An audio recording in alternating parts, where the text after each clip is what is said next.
Hi, we are live on Twitter. We're at Lucasfilm in San Francisco. I'm Gareth Edwards, director of Rogue One.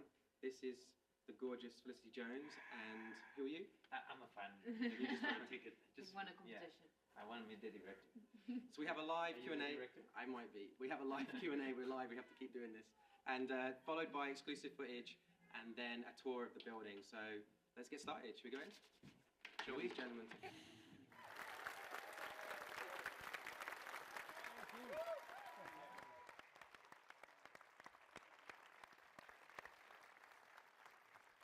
Good morning, people here at Lucasfilm in the beautiful Presidio of San Francisco. Truly one of the nicest spots on the planet and the perfect place to discuss galaxies far, far away. Thanks to Twitter, who is bringing everybody in the Twitterverse this talk with the stars and creative minds behind Star Wars Rogue One, which we're all very excited to see. And I'm just going to introduce folks to you now. At the very end of this long, long panel, we have Gareth Edwards, the creative force behind this amazing movie.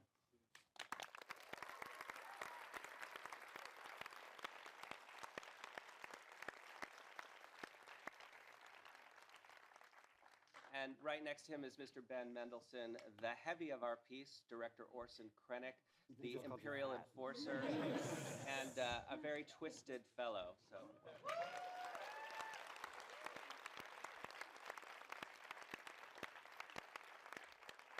And you can't quite see it, but next to him is a 7-foot-tall, reformed Imperial droid, K2SO, played by Alan Tudyk, the brilliant Alan Tudyk. Thank you.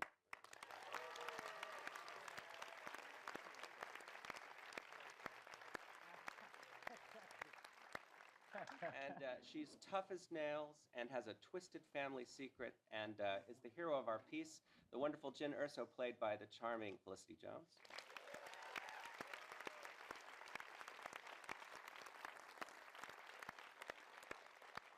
And then we have Diego Luna, who plays Cassian Andor, the hardened rebel spy and one of the leaders of our mission.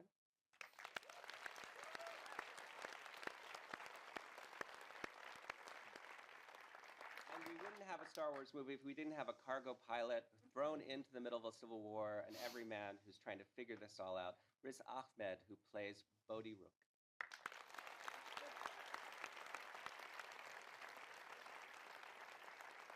And it is my great pleasure to introduce Donnie Yen, international superstar, who plays Chirrut Imwe, the only character who has a circumflex accent on his name, and who plays a blind monk with a mystical side who can really kick butt. So welcome.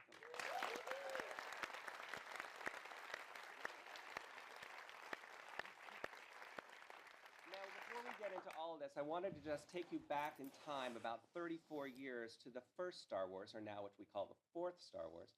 We all watched those credits go down that screen. And remember, in paragraph 2, there's a little sentence that says, a group of rebel spies takes plans from the Imperial Death Star and really delivers them to the rebels, and that's how we know Star Wars begins. And we actually know how that story ends, but thanks to Gareth and the people here, we're going to get to know how the story really begins and how they did it.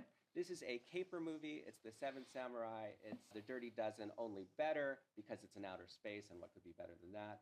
And we're actually going to get a sense of what it was like to get those plans and get it to Luke and Leia and all the familiar characters of Star Wars. This is the first standalone Star Wars film, the first of many, and one that has been more anticipated than any before or since or ever. So thank you, everybody at Twitter, for sending questions to #AskRogue1. I'm going to get to as many of them as I can. But let me start with Gareth and ask you a question about how it is that you came to find yourself with this huge job. I suspect it was a clerical error, and they meant to email someone else. I just finished a big film. I was exhausted, and I ended up going to visit people at Lucasfilm, and I really didn't want to do anything. I was like, I just want to have a holiday, and so I was very relaxed. I wasn't very good at auditioning because I didn't want to dive into a massive thing. And then I got home after that meeting and was sent an idea for a film. And as I was reading it, as I was getting close to the end, I started to realize, hang on, this is connecting to my favorite film of all time, A New Hope. And initially I was like, this is sacrilegious. Like, you can't make this movie. This is like sacred ground. You can't do this. And then about 5 seconds later, I was like, please, can I direct this? So it was a bit of a surreal dream. And honestly, we've all been talking about this it still hasn't hit us that we've actually done this. It's so surreal to be able to make Star Wars. I know several of you had to keep this a secret from those closest to you. I think, Diego, you didn't even tell some members of your family about what you were doing because they might blow it. Well, it's just that Gareth said when he called me and says like, "Oh, welcome to Star Wars," and it was the happiest day in I don't know if in my life, but in the last 10 years, let's put it that way. You might want to be careful with that. I would say, yeah, exactly. In terms of like the joy that my job can bring me, this is definitely the happiest day of my life. And he says like, but you cannot tell anyone. You go like, what? It's like a dream then, you know? It doesn't happen till you tell your best friend, you know what? Doing stuff. It's like, it doesn't happen. And it took 6 months till I could share it with my kids. You know, we were packing and just saying, oh yeah, we're going on a long holiday. They were like, okay. Because typically when you go on vacation with your father, he stays with you. He doesn't disappear for hours at a time. No, exactly. But this is different because he was going to pilot, to meet other rebels, to see creatures. So it was kind of cool. My son hated my job till I took this one. You know? He was like, go, yeah, do it. Rest assured he'll hate your job again, I'm sure. So let me ask a couple questions from people on Twitter. At LG16Spear wants to know, Gareth, what is your favorite Star Wars movie? I think you might have just betrayed that. And what specifically got you hyped to direct a Star Wars film? Well, obviously my favourite's A New Hope, and it's kind of checkmate because the amount of pressure that's on making a film like this is pretty insane if you really think about it. Initially, when you get offered it, you think you can't do this. It's, you know, it's just too much at stake. I believe the original films are like masterpieces in cinema, and the idea of making something that connects to that is a really high bar. And then you think, but I also can't sit in the cinema one day knowing I had the chance to do it and someone else did it. And so it's incredibly, like, you're just trapped from day one. And it's a very weird thing because there is a lot of pressure on us, right, when you're making the film. But then you get to set and suddenly you look and there's stormtroopers and an X-Wing and you just feel like you're 4 years old again. And it's like you've gone back to that special place of childhood, and it's very comfortable. And it's really hard to get stressed out when you're stood in Yavin, you know, next to the rebels. It feels more at home than anywhere else, you know, in even the real world. So you're obviously a guy who knows his way around special effects, and I'm wondering, because this is sort of the great legacy movie, A New Hope, is, you know, you see those, they're probably shot for shot, you could remember them as somebody who does what you do. How do you balance kind of honoring the sort of property that is A New Hope and kind of updating it? Because you unlike other directors of, you know, saga movies, now we can do a lot of things, but it's not in the same exact period where, you know, as a viewer, we're assuming that, you know, Luke and Leia and Han are doing their thing, and those things are all happening contemporaneously to this film. So you kind of have to balance that. How do you do that as a director? I think Star Wars has got more, like, people think of it as science fiction or futuristic to some extent, but I think it's got a lot more in common with history and stories from thousands of years ago, like mythology and religious stories. And so it's like, if you treat the whole thing like it's an historical event that really happened, and I like to think that, like, George Lucas was with his film crew on Tatooine ready for these events, and we're on our planets with our film crew ready, and there's other people all around, and the Star Wars films, like, it just flows through everybody, and everybody has their own unique voice and tries to capture it the best they can. And, you know, we got Rogue One, and then, you know, George gets to do the sequel, Rogue 2, A New Hope. It's going to be now known as Rogue 2. Speaking of legacies, Ben, you get to play the Heavy in this movie, and there is another villain in the Star Wars canon that people have heard of, and I'm wondering, as an actor who's played a lot of sick people, and let's just be honest, I mean, scary people, how do you get yourself psyched up to do that? And were you thinking, oh, you know, that James Earl Jones voice in the back of your head? How do you be a reinvention of somebody like Peter Cushing in this era? Look, I saw this film, you know, when it came out, so it is very, very deeply within me, this film. So it was just enormous fun and enormous honor at the same time. You've got to give the Empire its due respect, basically. if you're going to play a character in the Empire, you have to give that Empire its due respect. And you know what? We built the Death Star. So, you know, we kind of can do, you know? And rebels, yeah.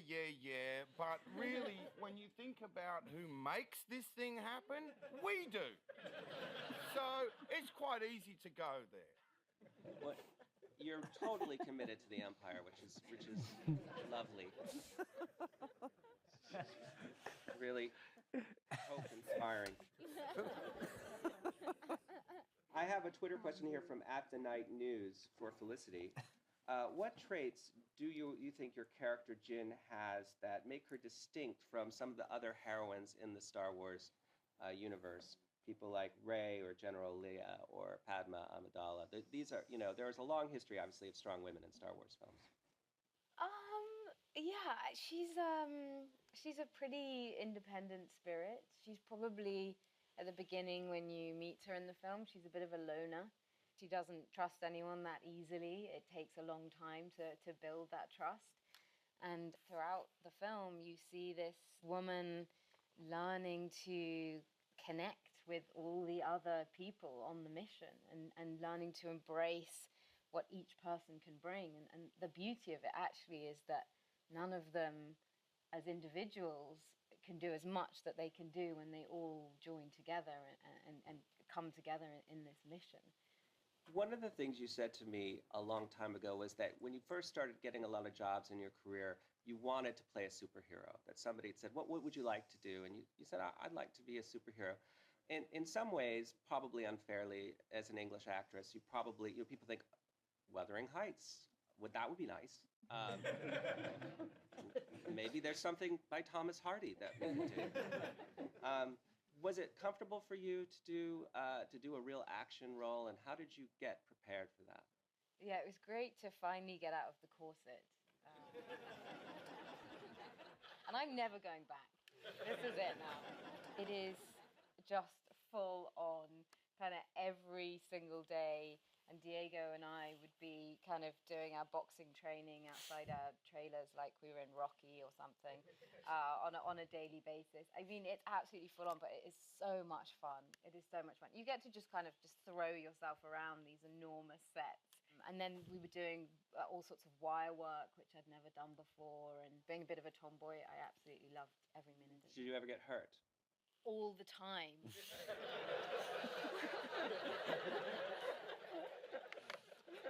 No, literally. There were a lot of bruises. A lot of workman's comp claims that we'll be filing at the end of this discussion. But that's a good segue to you, Donnie, because obviously you are well known for your ability to do a lot of different martial arts. Your mother's a Tai Chi master. You've grown up doing martial arts. And you get to play a blind monk, which is an interesting thing because obviously in martial arts films, that's almost a trope. There are other blind monks. There have been, you know, from Kung Fu on back. But how do you do it when you're literally fighting blind? Because those contact lenses were very opaque, so you couldn't really see. It's very, very difficult. Very I hard. should have never agreed to do it with not able to see. It was really it was just tough. Yeah, I don't think fighting wasn't the toughest part. It was just interacting with everybody. You know, you couldn't really look at them in the eyes, and I was searching for that interaction with my fellow actors. And you know, I didn't want it to look like a robot. No offense, Alan. Yeah, what? But it's just. I didn't want to look like a blind guy. Whatever. I don't think you want Whatever. to. You know. Anyway, It's cool. So it was just that balance, you know, and trying to play the part, but and to play it well and natural. So that was my take. Well, speaking of playing a robot, Alan, one of the things that's interesting is that you were actually on set that whole time, even though when you see the film, obviously, there's a 7-foot-tall metal thing where you would be standing. 7'1". 7'1", I don't 7'1". know, yeah. Well, the thing I'm curious about is you actually were there on stilts, right? So you were actually acting in the ensemble as part of the company, even Right. though you were physically going to be represented. Why was that so important to do? You interact with your fellow actors. You can't, you know, Overrated. create you can't create a character sort of after the fact. You're limited, to everybody else's choices about you. You're not going to create anything with someone. This was it's very much an ensemble piece. And Gareth set that up from the beginning, that the movie is it's written that way, and that's how we all came together. So if I wasn't there, it wouldn't have worked. I wouldn't have been able to, it wouldn't have been me. It would have been a character created by everyone else, and then I would have to come in and just do a voice. Jar Jar Binks was just voiced, wasn't he? That went well. You said it. I didn't. But like that's one way to do it, and then we did it a different way. I think our way, just saying, is better. Although his voice was killing it. Bring him back for Rogue 3. Riz, I wanted to ask you, you get to play, I mean, there have been parallels made with your character and a certain legacy character, Han Solo, in that you get to be the sort of scrappy fish out of water, a guy who's thrown into this. What do you think makes him sort of work in the overall ensemble? Because you're really coming into this, you're not actually a dedicated member of the team, so far as anyone really knows yet. But Gareth described my character as the guy in the war movie who's not meant to be in the war movie. So I much prefer your description, to be honest. That's much better. Well, like Felicity was saying, her character doesn't necessarily trust very easily. And I think actually something that's cool about Rogue One is a lot of the characters have got quite murky pasts, and they're bringing a lot of baggage to the table, trust issues or guilt, or, they've got debts to settle. So I think Bodhi, in that sense, isn't too dissimilar from the other characters, in the sense of like how comfortable he is in a kind of conflict situation. Totally doesn't fit in at all. But in terms of kind of somebody who's passionate about the mission and feels like they have to step up to the plate in an unexpected way, in a kind of unexpected situation, they're kind of all in it together. we already know they actually succeed, so that's a good thing. I wanted to ask a question on behalf of Patty2810, which is, and this is on a lighter note, did any of you pull any pranks on one another on the set? I coloured in his contact lenses extra. Misty. Yeah, it was meant to be CGI. It was meant to be completely clear, but yeah. Sorry, man. What happened. Yeah, sorry. That's why I was green. Ridiculous. All right, so at Hannah Leia's Luke wants to know, who's your favorite Star Wars couple or character of all time? And this is for everybody, the pairing. If it's like a sexual relationship, then probably C-3PO and R2-D2. That little thing that comes out, the R2-D2. I actually just got Too that far. for the very I would say Darth Vader and Han Solo are my favorite. Yeah. Darth, definitely. It's a difficult one because it's difficult to accept it, right? But it's kind of cool. I mean, there's nothing cooler than Darth. Sorry, Ben. Very sorry. Oh, it's all right. I can deal with that. Alan, I wanted to talk a little bit about your character because it's a real departure in terms of characterization of a droid character in a Star Wars film. You're not cute and cuddly. You're not there for the laughs. I mean, maybe you are off camera, but this is a different kind of robot, different kind of droid. Tell the audience a little bit about what makes K2 different. I think one of his defining characteristics is that he was reprogrammed. He was an Imperial droid, so he was with the Empire at one point, and then was captured, I think, and reprogrammed, and now he's on the right side of things. And as a product of his reprogram, Cassian says he basically says whatever comes into his circuits. He just speaks his own truth, and at times it can be funny. He's childlike in a lot of ways, and like a child, he can be a bit of a smartass at times, or that's my experience with children.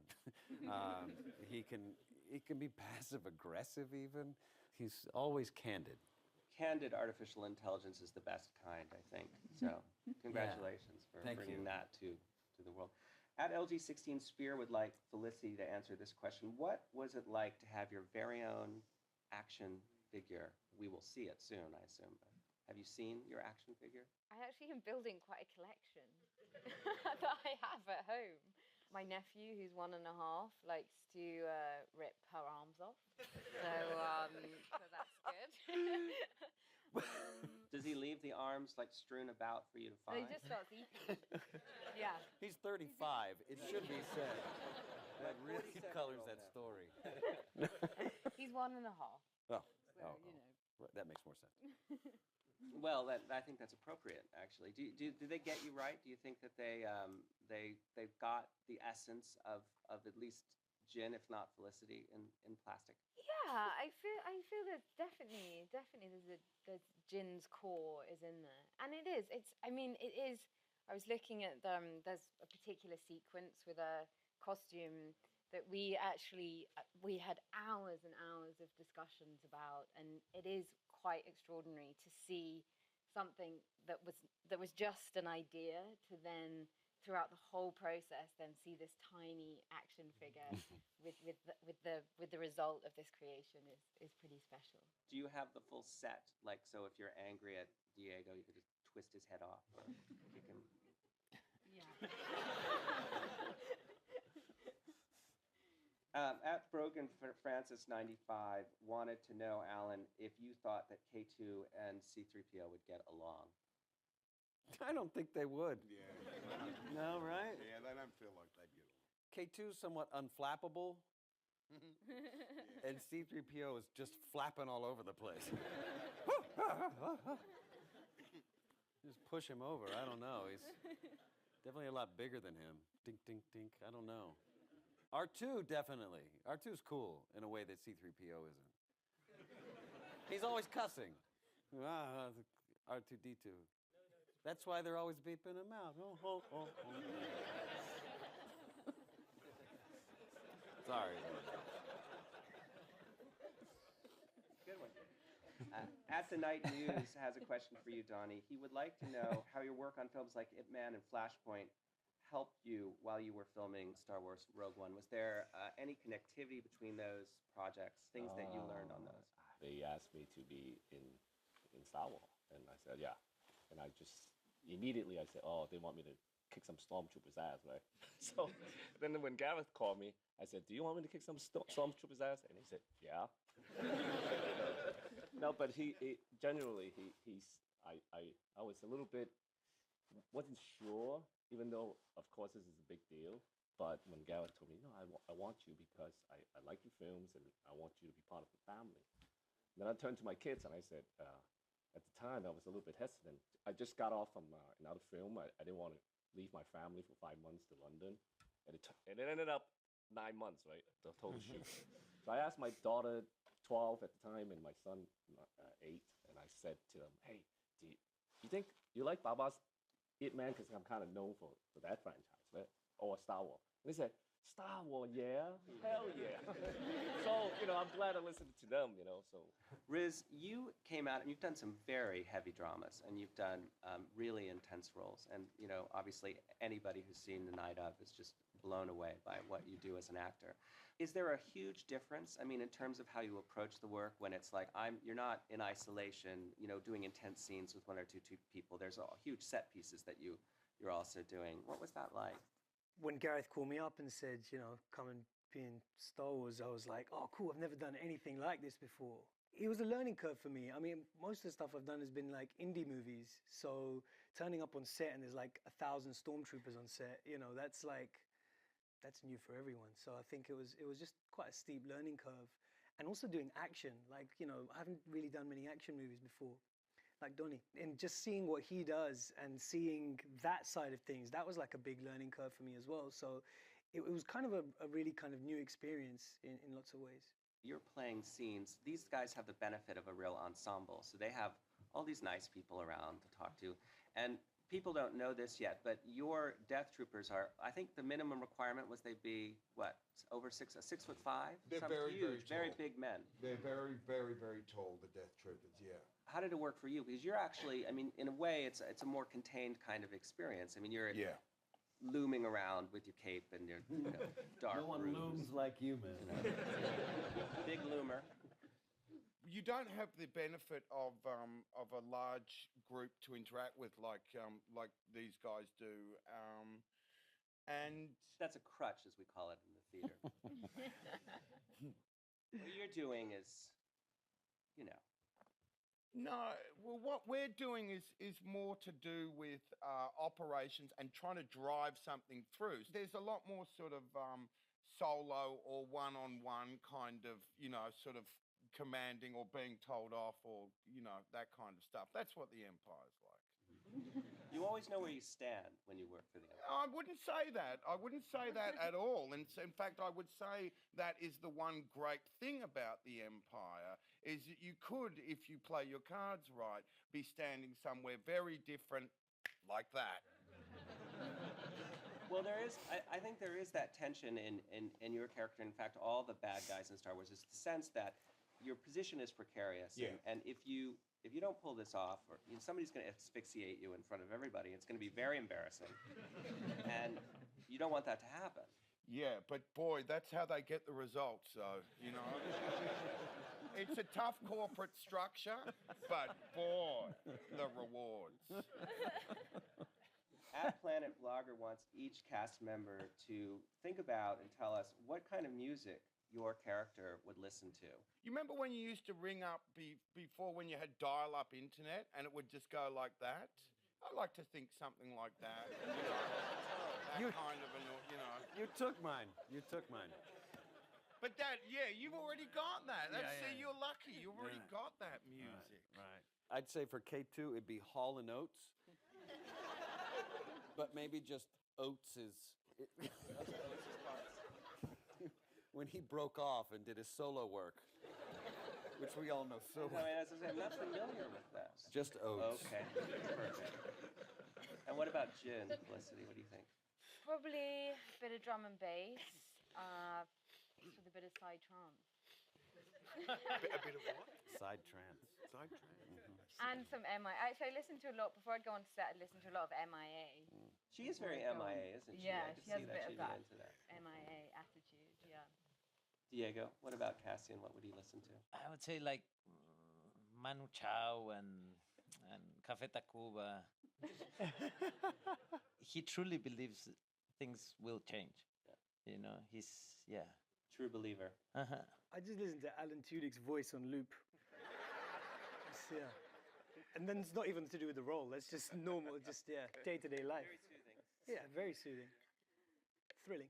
I would have to say it's classic, kind of a Chopin, because Chirrut is kind of fluid, poetic, spiritual. It's kind of like Chopin. You should release a mix, actually. I mean, the oats A compilation album, right? Get oats, just oats.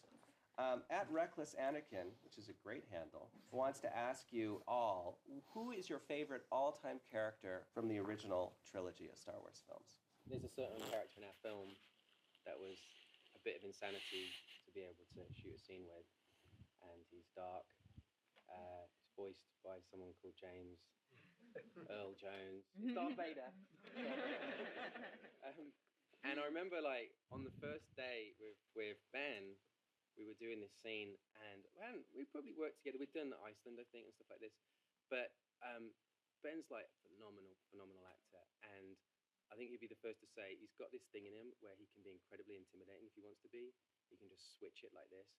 And so I was waiting for a moment where he was going to do this with me, and it was all going to get a bit serious. And we're in the middle of this scene with Darth, and then suddenly there's this point, and Ben goes like, "I need to talk to you." And I was like, "Okay." He's like, "Over here." And we go over into this corner. I'm like, happening. I'm like, okay, what's the matter? You okay? And he's like, it's Darth Vader.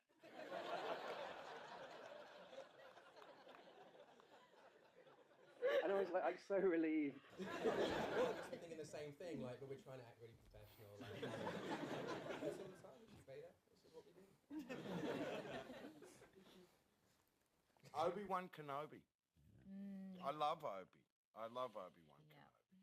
For everybody who's loved all of these films, what makes them unique really is that there is this spiritual quality to the movies. They're not just slick action films. And I think, from the very beginning, he sort of grounds you in a kind of spirituality that's kind of cool.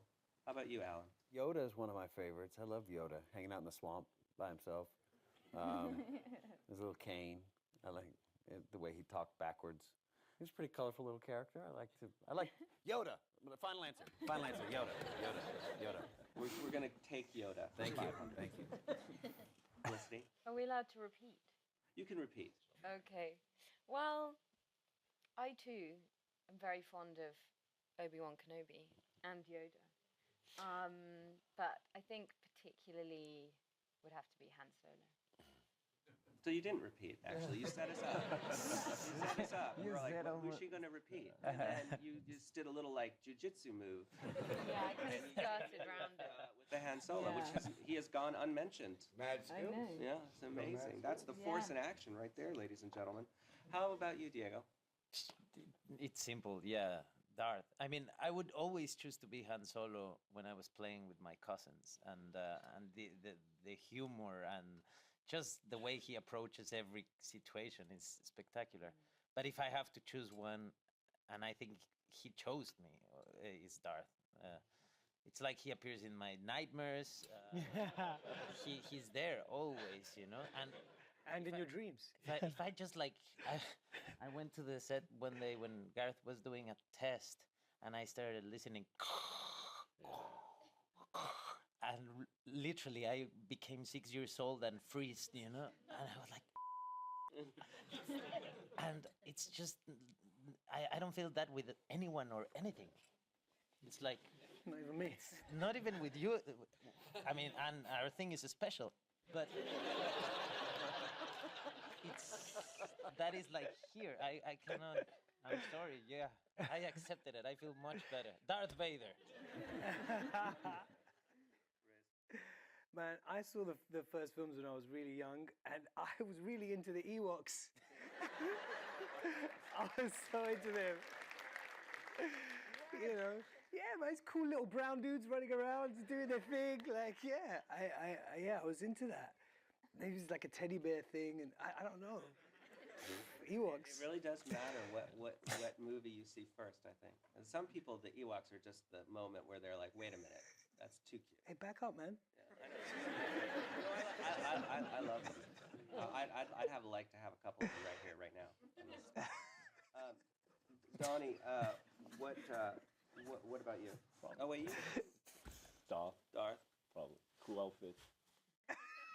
He likes Darth for the outfit. I like that. Really cool, intense. Well, Ben, you got a cape. I mean, what is it like to act with a sort of big sweeping? Do you feel, how do you get into it? How do you own that kind of? Oh, it sort of has a way of owning you.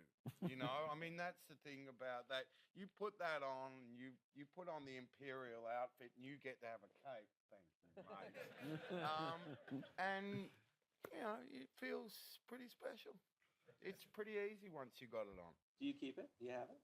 Okay. Of course I do. Oh yeah. I've got a range of them. And what you don't notice is slightly different hues of white and grey. Yeah, I like to mix it up a bit with it.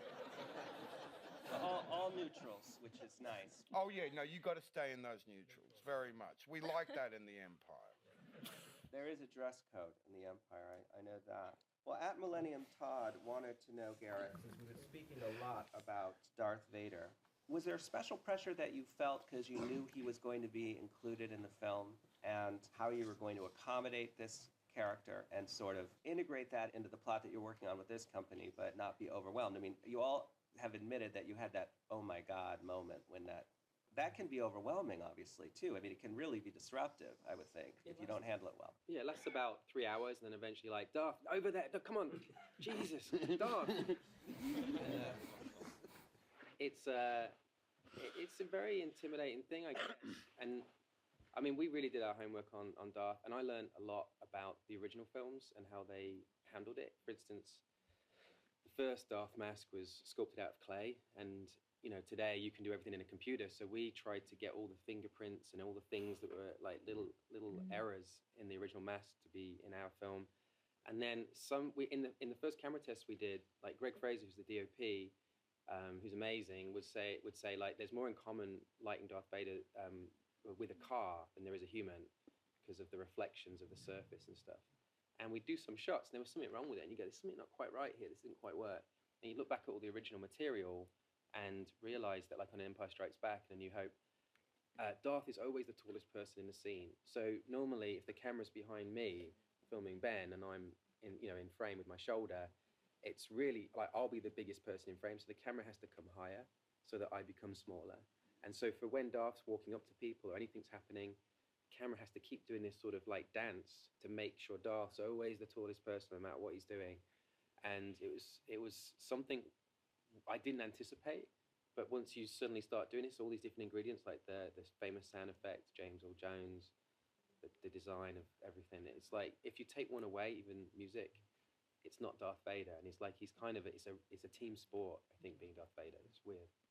No, it is interesting because obviously in isolation it could feel ridiculous. It's the cumulative effect of the height, the breath. If you're doing a scene with it, you feel it. You're in the moment with this creature from your nightmares as a child.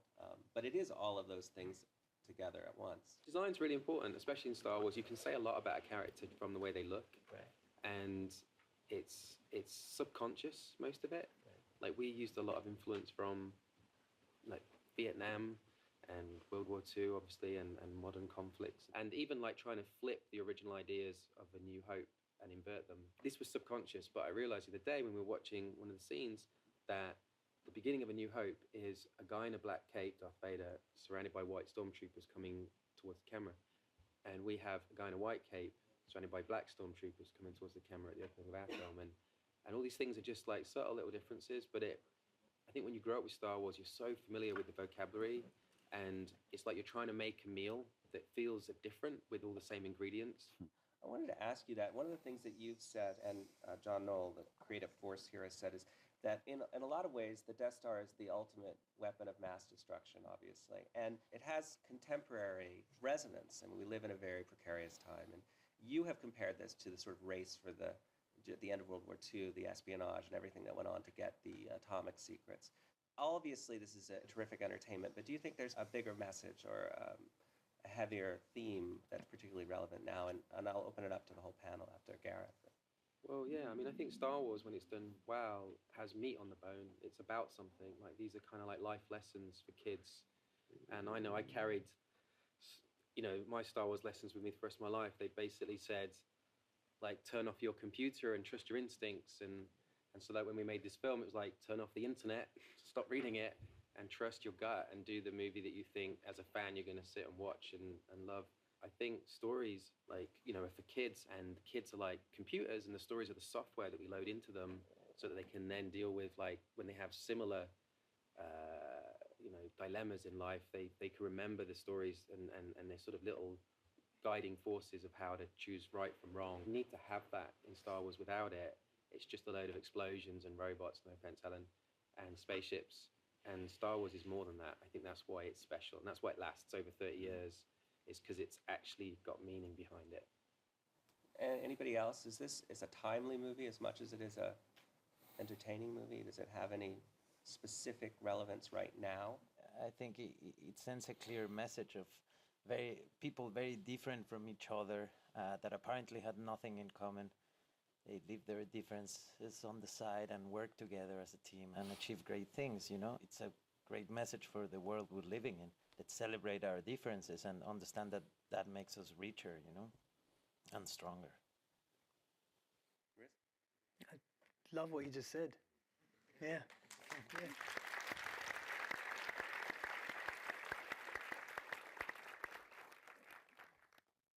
I'll segue to at Sniffle Gully's question. A little bit of an awkward segue, but what were your reactions, each of you, when you accepted your roles? How did you find out? I know, Felicity, you actually had sort of a clandestine cup of tea with Gareth in LA, right? Yeah, we had a very early morning breakfast where, because we were discussing the entire film and the story from start to finish, we had to do everything in whispers so that we wouldn't risk leaking any secrets. Very early on, I just had no doubts, no sort of questioning. It just was absolutely instinctive that it would be a fantastic thing to be a part of. And it was the way that Gareth, I'd seen his work in Godzilla and Monsters, and I thought there was I think it's that duality that you have in Star Wars, the humanity with the science fiction is what makes it so special. And I think Gareth has done that consistently in his work. I mean, a lot of us have done indie movies, have done work based purely in kind of character and relationships. And so it felt like there was a wonderful opportunity for all these kind of actors to be making something on this scale, of this kind of reach. Diego, you thought that you were being pranked, right? You thought that someone had called you up and, You know what I really thought? Because by the first time I met him, I've just seen the Monsters, the first film, and I thought like, oh, he's doing Rogue One, but he wants to get a small project ready just in case Rogue One doesn't happen, and he wants me for that one.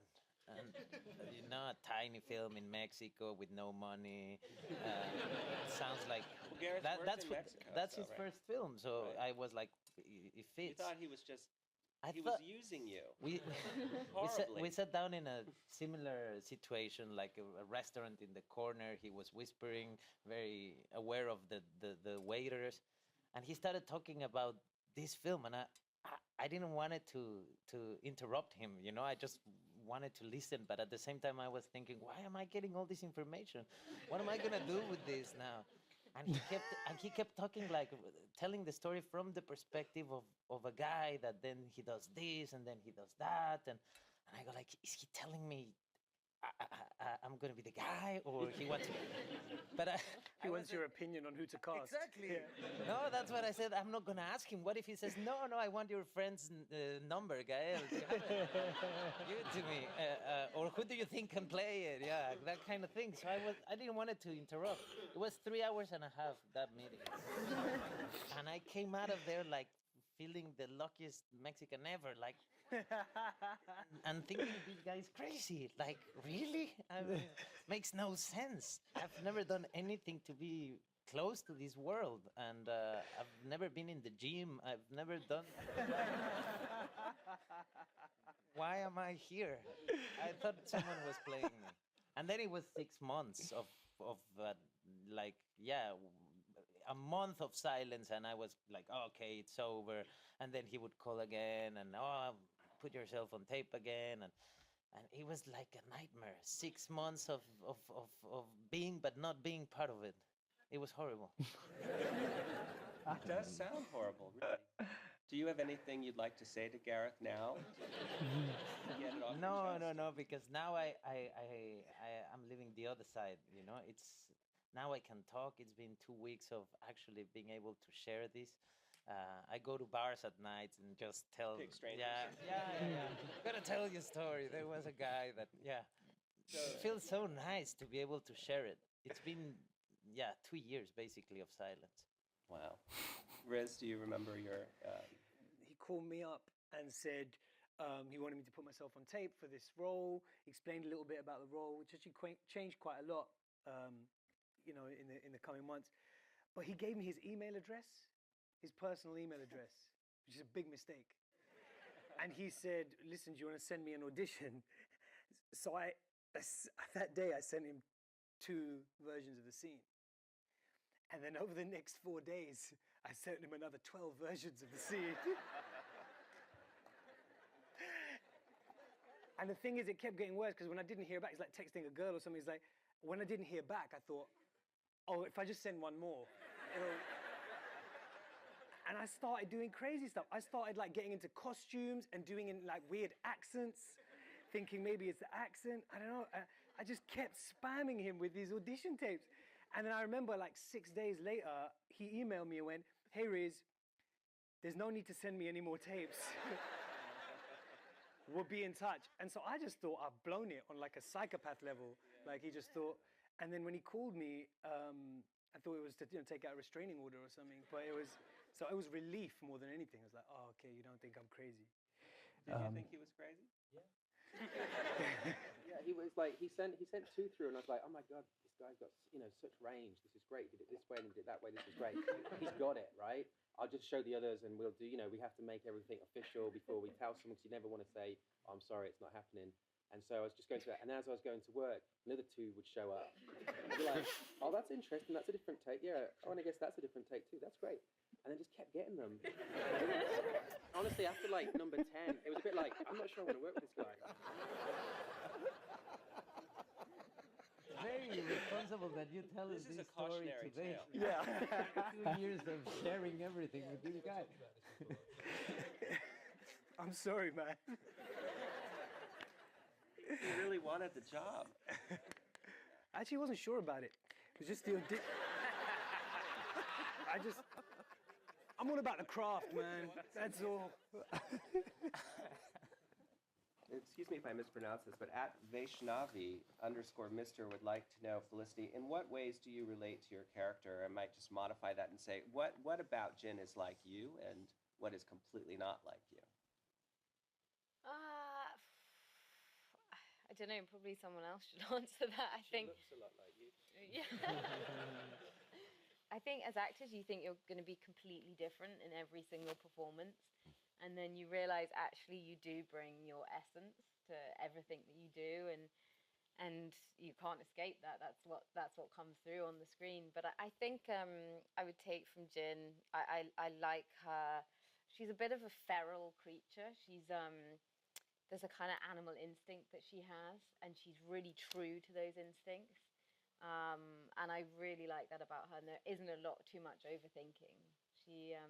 So I would like to take that from her into my own life. Do you think that you're more circumspect? I mean, do you overthink things? And I mean, obviously, you don't kill people in your private life that I know of, but possibly Diego after this. Toys, yeah. Yeah, you think about things from many different kind of angles and approaches, and you do your preparation. But ultimately, when you get to set and you get on there, you've got to throw that away, and you just got to leap into it. But at first, yeah, of course, there's a measure of analysis and understanding of the world that you're going into. Can I just say that Jin is a character from what my understanding and observing is who like doesn't give up and doesn't settle and just keeps pushing. And working with Felicity, that's what she's like as an actor. She is like, I just don't know where she gets the energy from. Like day after day, she's just pushing so hard and never compromising, always trying to make the scene better and everyone around her better. So in that kind of way, At George_Starman wanted to ask all of you about the costumes. How did you feel in the costumes, and with the idea that people will be wearing these costumes at conventions, and that you're becoming part of something bigger?